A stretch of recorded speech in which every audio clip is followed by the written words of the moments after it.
This is Self-Care-ish, a podcast where we talk about divorce, dating, choosing not to date, and saying yes to the things you've been scared to indulge in and no in a way that won't get you ostracized by society. The goal for this series is to defy some of the social stigmas and hurdles people face when they make a bold decision, whether it's to leave a relationship, quit a job, or even being brave enough to tell friends and family no when you're at capacity and you need time for you. And who am I? I'm Megan Lonergan. I've been a columnist and copywriter for over a decade, and I'm also a newly separated co-parent. And if there's one thing I love more than anything, it's meeting people where they're at. And where you're at is probably busy. Most likely multitasking while you're listening to this. So with no further ado, it's time to get self-care-ish. Welcome back to the self-care-ish zone, where going Dutch is a theoretical concept and Beyonce's Me, Myself and I is our unofficial national anthem. You don't know that song? That must be because it is about 20 years old. But hey, if you're in that sweet spot between 33 and 43, welcome to the millennial party. The avocado toast is over there by the Instagram wall mural. But that's the funny thing about time as you get older. To me, that song feels like yesterday. And even though I willingly participated in everything that's happened to me in the past 20 years, as soon as I hear a song or see a movie or glimpse a magazine from that time period, it's like I am back there wearing a sequined waistcoat. But that is not unusual, of course. We all do that. But it's still weird to me that a Beyonce song would be the equivalent of my parents playing the dulcet tones of Kokomo by the Beach Boys in the family car while they sit in stony silence after having an argument. But that's nostalgia, kids, and it can hit you harder than a head full of mini butterfly clips. But why am I talking about this? Well, this episode is actually a request-isode from someone who loved my recent interview with my Hinge matches. You know, the one about navigating the complexities of dating multiple people. The point of that episode was to assist people like myself who are new to the app dating landscape.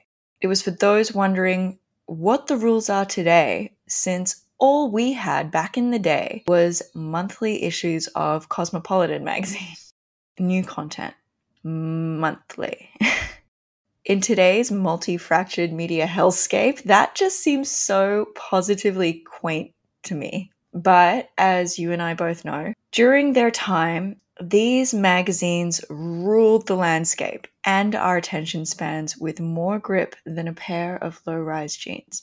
In fact, they dominated my little girl dreams so much that I actually did end up working for a number of these magazines. I sat in the editorial meetings arguing the legitimacy of Kristen Stewart and Robert Pattinson's off-screen relationship, or whether the age gap between Demi Moore and Ashton Kutcher was indecent, in brackets, it completely fucking wasn't, and if Janet Jackson dared to plan her Super Bowl nip slip, brackets, literally, who gives a fuck? It's just a nipple. But yeah, that was a good old internalized misogyny, and it ruled everything around us back in the day. Kind of like how our parents look back at the 50s. The 2000s were a simple time, but they were by no means less toxic. And when I think about it, that is probably because when the major media publications and outlets were siloed into only a few players, and most of the team behind each outlet comes from a similar gender, socioeconomic, cultural background, things are bound to get pretty myopic. And sure, people love to rant about short-form video, and yeah, the mental health implications of scrolling between a TikTok of a makeup tutorial and then onto a clip of a Ukrainian girl dancing ironically next to the rubble where her family home used to stand. But damn, at least things are diverse now. Thank God. The danger of algorithms, though, that is a whole other topic that I can't get into right now. But back then, these clusters of colored paper had the ability to make us question our entire existence based on a horoscope or convince us that mastering the art of contouring was the key to world domination, or leave us with an insatiable desire to organize our sock drawer by color, pattern, thread count. And now actually, that kind of sounds almost exactly like my TikTok For You page at the moment. Which brings me neatly to my point. The medium has definitely changed, but has the message? Fuck, in some ways I hope so, people. But let's explore this together. And by the way, this episode is interactive. Cross-media, a print and social and audio media orgy synergized. Definitely something we would get hot over in the early 2000s. So grab your phone, which you probably have since you're on a podcast, head to Instagram at Megan Lonergan or TikTok, Megan Lonergan. I'll add a link in the show notes. Don't worry.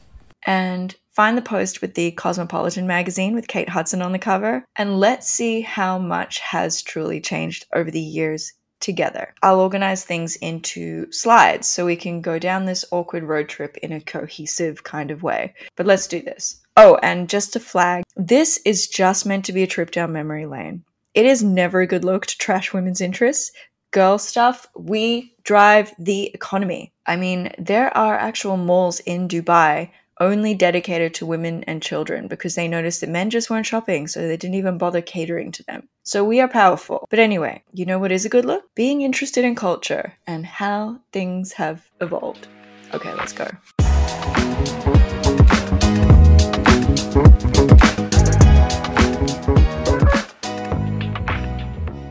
The cover.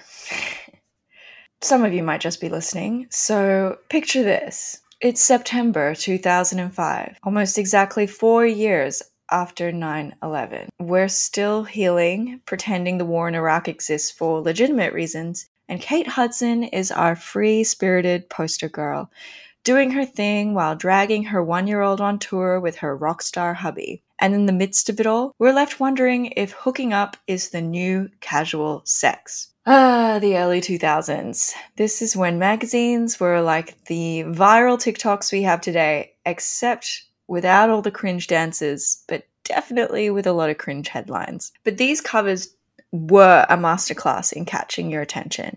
They used all the same techniques we see on social media today. Those eyes, Kate's, they're staring at you like they know your deepest secrets. The headlines, they're practically begging you to engage. Stop trashing your looks. Suffering from relationship comparison syndrome?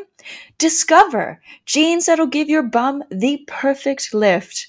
Classic. But hey, let's not pretend that this is some groundbreaking manipulation. You and I, we are all just humans seeking connection. That piece of paper, the cover, determined the fate of around 30 editorial and advertising experts. It was the ultimate make or break moment, deciding whether they could feed their families or end up begging on the streets. So it was important. I recently read Justine Cullen's book, Semigloss, where she spilled the beans about her time as the editor of Australian Elle. And she fought tooth and nail with publishers over lightening Beyonce's skin tone for the local Australian market. Yeah, this was definitely before diversity became cool. They said, black cover stars don't sell in Australia. And also, apparently, neither did Asians, plus-size folks, pregnant ladies, freckled souls, and redheads. All out of the equation. Talk about a monotonous cycle of confirmation bias, which is Justine's term for it. Pretty accurate. Now, don't go thinking, oh, it's as simple as blaming it on racism. Although, yes, there was definitely a lot of that. It was more like a messed up feedback loop where everyone played their part, but they didn't really want to, but it was just the way things were done. So the editors, they presented their cover to the publishers, who were their bosses. They had to justify every little detail, from the shade of the colors they used to the choice of the font, and even the exclamation points. And why? Because those publishers were scared to death of advertisers fleeing to the greener pastures of social media if the circulation numbers didn't stack up. So we needed people to buy. So yeah, you bet they had lengthy discussions about the amount of melanin in a model's skin tone. And it was kind of like this snake eating its tail, a never-ending loop of madness. Let me tell you, it sucked big time for everyone involved. Now, behold this cover in front of you, which you're hopefully staring at. It is 18 years old. It took a solid 18 years for diversity to become a corporate level goal. It's funny, things have definitely changed. Some things are definitely the same. In that time, we've started another war. Kate Hudson kissed her rocker husband goodbye, and now she is rocking 3 kids while running a successful activewear company. And let's not forget, hooking up has become so normal that monogamy is practically fetishized these days. Oh, how times have changed. But hey, let's dig a little deeper into that hookup culture, shall we? Because if you ask me, it's like navigating a minefield without a map, and I think Cosmo might actually yield some pretty good advice here. So let's roll on to slide 2. Finally, we explain the rules of the hookup. Here, in this article, we revisit the days when Cosmo was all about empowering women via the bedroom. And to be fair, despite all the cover model shenanigans I described, when it came to sex, they were pretty progressive. Picture it, 2005. Cosmo drops a bombshell on us with their groundbreaking concept called the hookup. They claimed it was the sweet spot between all the tracksuits and DVDs of relationships and the messy chaos of casual sex. You could think of it as casual monogamy. You hook up with a guy on Friday night, avoid speaking with him during the week, and then repeat the whole process once again on the weekend. Such a simple time. Now let's take a moment to appreciate the sage wisdom Cosmo offered back then. The advice may be a little dated with its references to Mook's brand jumpers, but hey, we can still get a lot out of it. So let's roll to slide 3. Don't hook up with someone you really like. I'm going to give that a tick. Cosmo suggested that to protect our fragile little hearts, we shouldn't get too emotionally attached in these casual encounters. Because you know what? Who needs feelings when you can just have a good time? I'm actually not mad at that advice. Slide 4. Call it quits if you want more and they don't. Tick. 2005 Cosmo encouraged us to be strong and know our worth. And if the other person isn't interested in evolving what you have into something deeper, then you are meant to hit the eject button. It's like a Cosmo reminder to put ourselves first and avoid unnecessary heartache. That is actually solid intel for life in general. Your first obligation is to you and your well-being, so you can be good for everybody else. So I'm on board for that one, Cosmo. Slide number 5. Do not base your night around hooking up. Big ol' fat tick. The pearls of wisdom that Cosmo bestowed upon us. Yeah, apparently we did need to be reminded to nurture our friendships and hobbies and personal growth instead of obsessing solely over casual encounters. But when I think about it, maybe we needed to be reminded because, well, maybe 2005 Cosmo could see the future and where this new hookup culture was heading and knew that literally left to our own devices, things could get out of hand. And here it is in the King's English. 2005 Cosmo warned us that an unbalanced hookup culture would eventually leave us with emotional indigestion. But apparently, it didn't quite sink in. In 18 years, it's done quite the opposite. It's like Silicon Valley took this article as a challenge and spent the next 18 years honing algorithmic technology to make the hookup even easier and an even more socially anemic experience. In 2005, think back, our social circle extended as far as your MySpace top friends list. Today, you can sext with a divorced dad from LA in 10 minutes flat if you really put your mind and your fingers into it. So yeah, actually, let's take Cosmo's advice to heart and find some balance. And we've all been there. We know that hooking up can be fun, but it is kind of like having a slice of pizza when you're really hungry. God damn, it is satisfying in the moment, but it is never going to nourish your soul. And perhaps we should consider the idea that our happiness and fulfillment shouldn't solely depend on how many notches we can add to our bedpost. And that is a really archaic term. I'm sorry, I don't know why I said that. But maybe, just maybe, it's worth investing our time in meaningful connections, activities that bring us joy and fulfillment, and personal growth that goes beyond the bedroom. Go out, have laughs, pursue your passions, and maybe, just maybe, the right person will come along when you least expect it. That was actually pretty good, Cosmo, so massive tick there. But Not everything from those early Cosmo days has aged like fine wine. Some of it is more like a soggy lime garnish in a left-out vodka soda. There are, in this magazine, a couple of head-scratching moments that we can't ignore. The wheels start falling off a little bit around the middle. Roll on to slide 6. Never use a hookup as an excuse to sleep around. 2005 Cosmo wanted us not to abandon our self-worth, preaching that masses of pashing, their word, not mine, we're okay. But losing ourselves in the process, that's a no-no.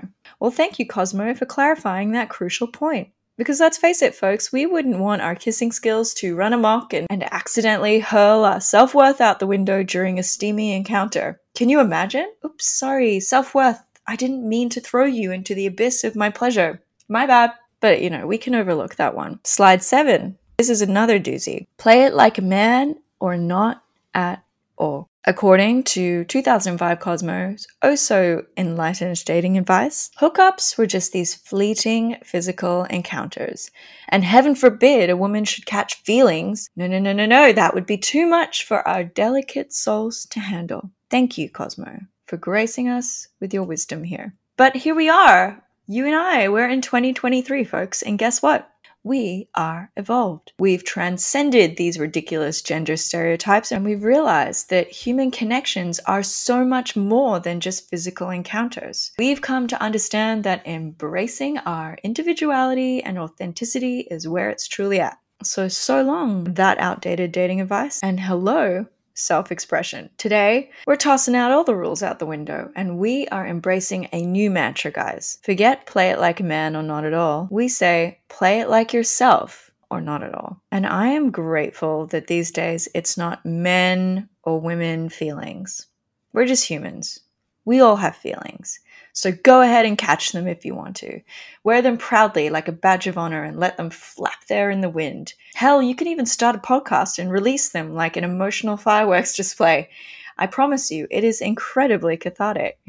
But seriously, I want to close out this lighter ep by giving credit where credit is due. We don't need to trash vintage Cosmo and judge its advice too harshly. Much of it is just a repackaged tale as old as time, like a refurbished VHS tape of dating tips. It's like someone took the dating advice of our ancestors, gave it a fresh coat of paint, and slapped it on a double-page glossy spread for the modern reader. And you know what? Like, dating advice has been around since the caveman era.